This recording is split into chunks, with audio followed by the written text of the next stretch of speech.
Welcome back, beautiful souls, to another episode of the Rise with Anita podcast, a place where not only do we heal, embody, and rise together, it's a space of soul meets strategy.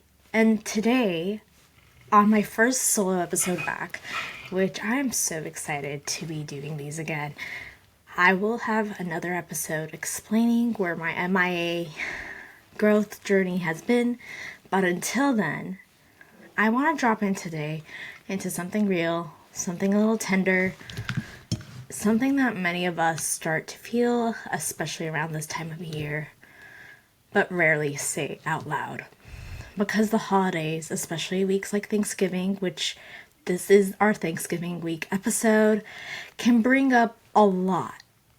Because while there is gratitude and connection and warmth and love, there's also a feeling of pressure, expectations. Some emotional triggers might come up, and the version of you that your family still thinks you are tends to be brought up. Or the expectations of what they think you should be.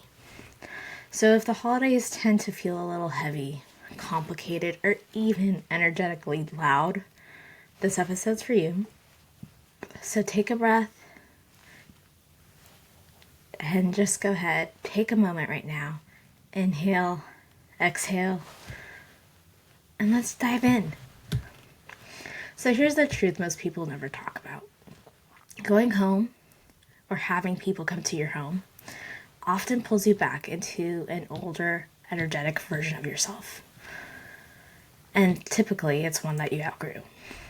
Because your family system was the first place you learned how to belong, how to feel safe, hopefully, how to be accepted, or what it took to be accepted, how to get love. And even if you've been in a journey and have done years of healing and identity work, your body still remembers those old patterns. The holidays don't activate your mind. They tend to activate your nervous system. So you may notice your chest tightens, your shoulders rise, you feel like you need to monitor the emotional temperature in the room. You begin overthinking what you're saying, how to approach, as people in your family are perhaps questioning you about where you are in life or what your plans are. Or you might just be feeling a little smaller. But none of that actually means you're going backwards. It means your body is scanning for safety in an old environment.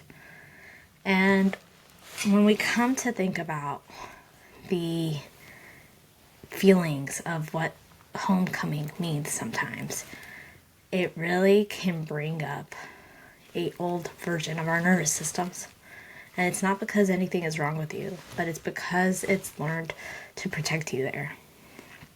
You know, I was recently at a conference a couple of weeks ago, and Ed Milet, who's one of my all-time favorite speakers, was speaking, and he started sharing the story of what it was like to grow up in his household with an alcoholic father.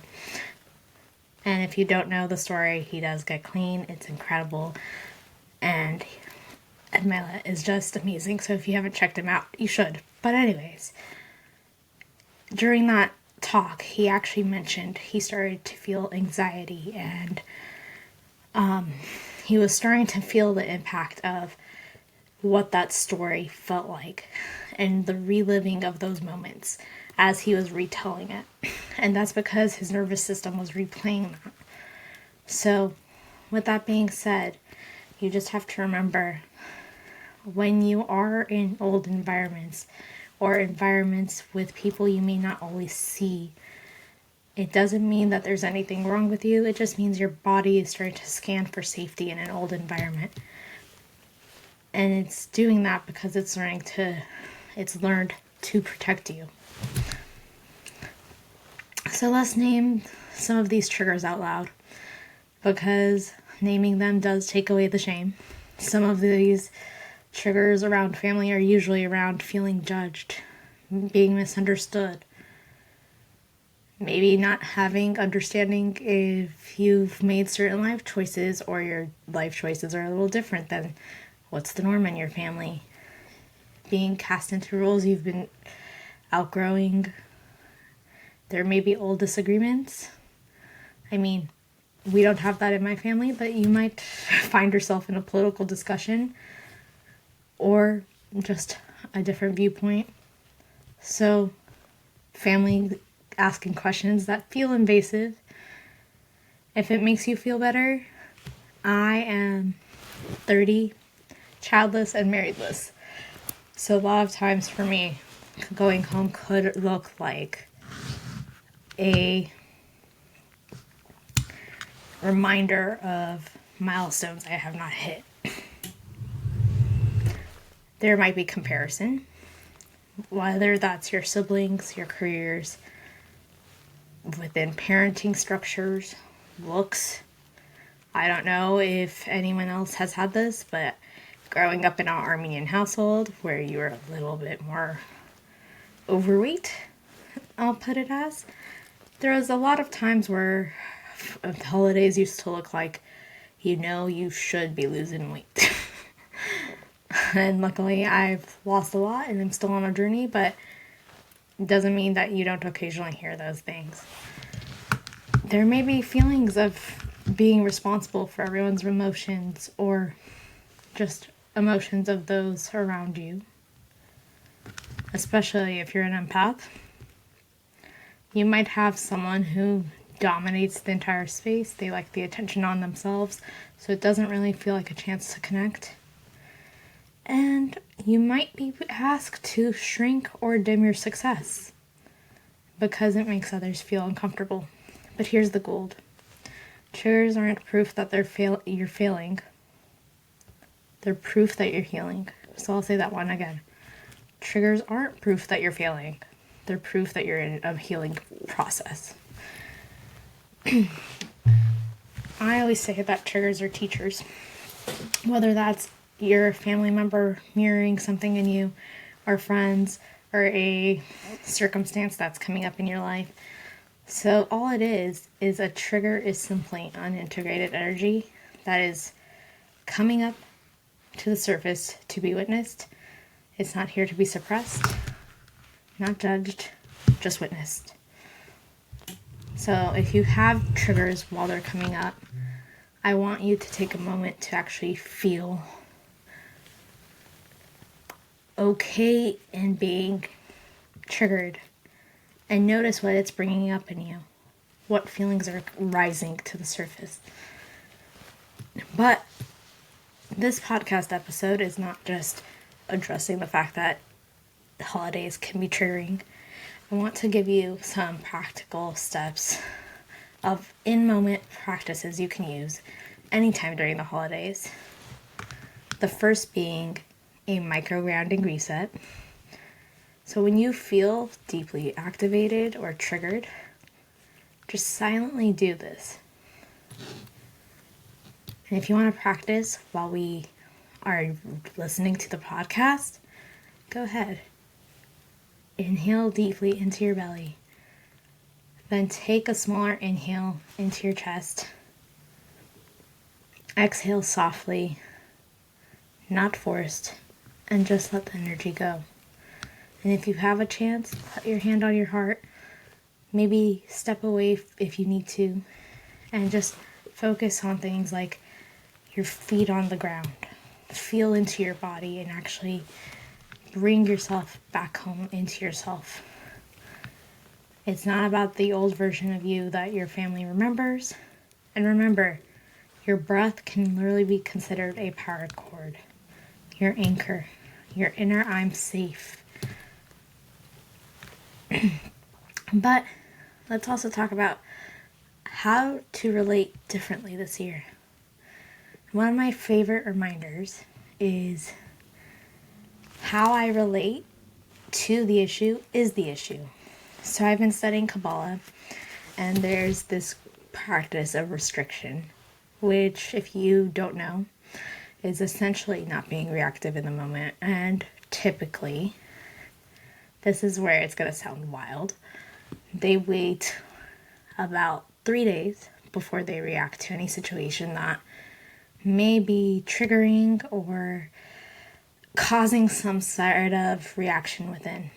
Now, this is harder to do when you're in person with your family, or sometimes even, I'll be honest, it can be guiltily, even virtually, very hard to do. But I've really been slowing down to remember how I relate to any issue is the issue.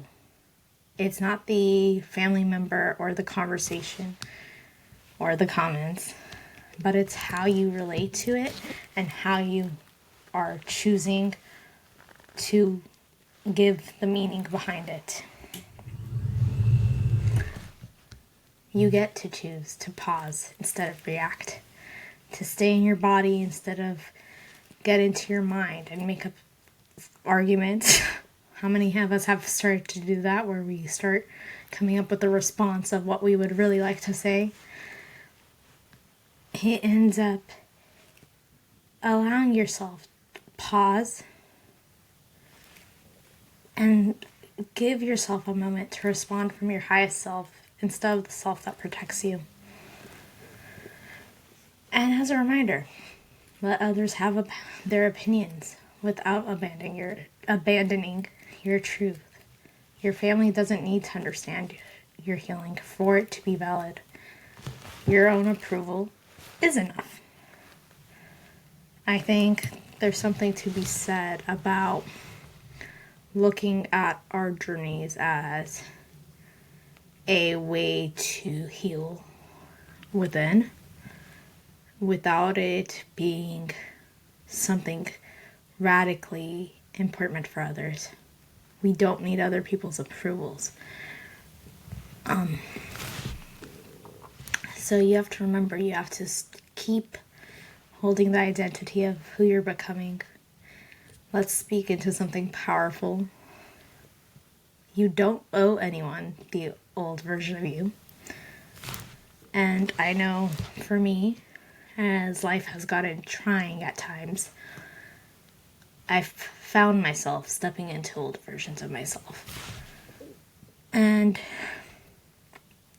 so let this be your reminder. You don't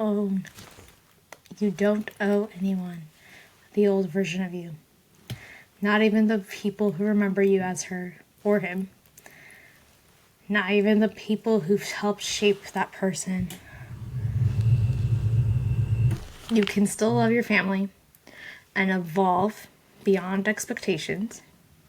You can sit at the same tables and embody a completely different identity.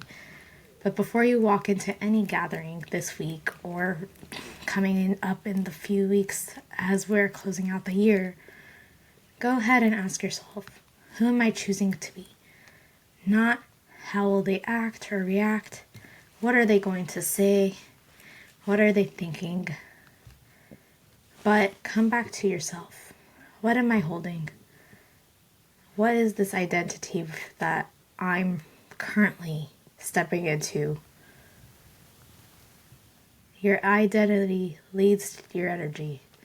Your energy leads your experience, and your experience shapes your reality. This is how you rise into the holidays without losing yourself and losing your momentum. So before we wrap up, again, take a moment to slow down, and hopefully you're not operating any heavy machinery as we take this chance. And I want to walk you through a little reset moment. Place one hand on your heart and the other one on your lower belly, and take a deep breath in. And just repeat after me, softly. You can either do this aloud or in your mind. I am safe in who I am now. I choose myself with compassion. I hold my truth with love. And I allow the season to meet me where I'm at, not where I used to be. So to go ahead and take a deep breath. And let this be your reminder. You're allowed to take space. You're allowed to be different. You're allowed to stay rooted in a new identity and a new version of yourself, even if no one else recognizes it yet. You don't have to slip into old patterns. This holiday season, choose to stay consistent with the woman you're becoming, not the one you were expected to be. So thank you for being here with me today. If this episode has helped you and supported you in any way, please share it with someone who might need the reminder that they're not alone this holiday season. And always, as always, remember to heal deeply, embody fully, and rise unapologetically. And I'll see you in the next episode. If you like today's episode, please let me know what your thoughts are. Let me know what your greatest takeaways were. And share how you are going into your holiday season with compassion for yourself and gratitude. And thank you for all being on this journey with me. It is such a pleasure to get to do this podcast, and I'm so excited for what's to come. Happy Thanksgiving weekend, and that is all for the next episode. That is all until the next episode. Bye.